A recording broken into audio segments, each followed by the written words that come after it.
Hi everyone, I'm Dr. Rajni, consultant gynecologist, laparoscopic surgeon from Care Hospital, Banjara Hills.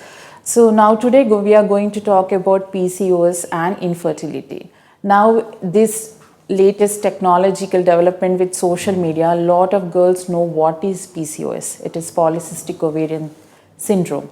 So polycystic ovarian disease, those who face this problem, usually they come to us with irregular cycles, they come to us with acne, they come to us with a lot of cosmetic issues, and they come to us with infertility too. So why this infertility? What happens exactly? Why these PCOS girls are facing infertility? So normally, if you understand the physiology of reproduction, for any girl who is menstruating regularly once in 28 to 30 days, they release an egg on the 14th day. If they have a intercourse on that day, then they are going to get pregnant. That means a girl should have a regular menstrual periods, and so that ovulation can occur.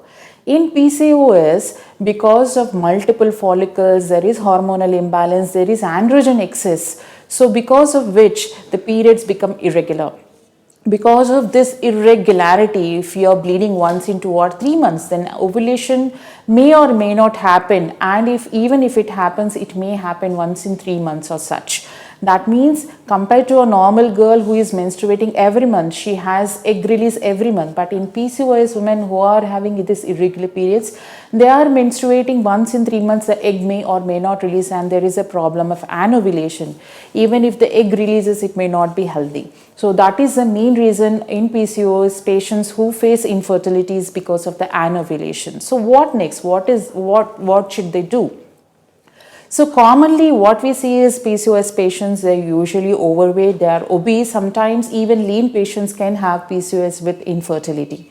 So whenever a couple coming to us with this infertility issue, with irregular periods, PCOS problem, definitely history is very important, that is a menstruation history. So all the necessary hormonal investigations will be done and an ultrasound scan and everything. After checking everything, the first treatment what we offer to them is a lifestyle management. Lifestyle management is very important in any PCOS patients. Lifestyle management in terms of physical activity, exercise and balanced diet. Any PCOS patients, there are a lot of reports and studies which have shown that at least a 5 to 10% reduction in weight in PCOS patients increases the chances of fertility at least to 15 to 20%. So why to take a chance? Why to lose that 15 to 20%? All the PCOS patients or obese, first of all, do a lifestyle management, go for a physical activity, try to reduce your weight.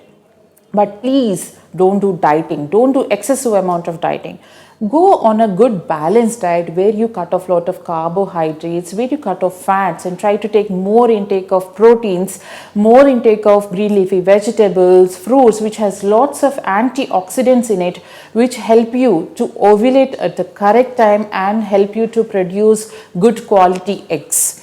And the next comes to the hormonal imbalance. If the PCOS patient is associated with this hormonal imbalance, definitely we try to put them on hormones and make their periods regular so that they regularly ovulate. So if the patients, they are not getting pregnant on this, first of all, we are giving lifestyle management, and then we can support them with ovulation induction drugs. There are a lot of treatments available these days for PCOS patients to get pregnant.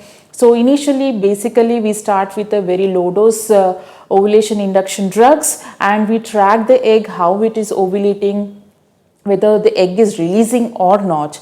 If ovulation induction drugs are not working, then we go to a next step further. We can give them injectables for ovulation. If these two also doesn't work, still if the patient is having a lot of complications like ovarian hyperstimulation syndrome, or she is not conceiving, the next step would be an IUI. If the patient is ovulating, still she is not getting pregnant, artificial insemination of sperms is also one of the treatments available.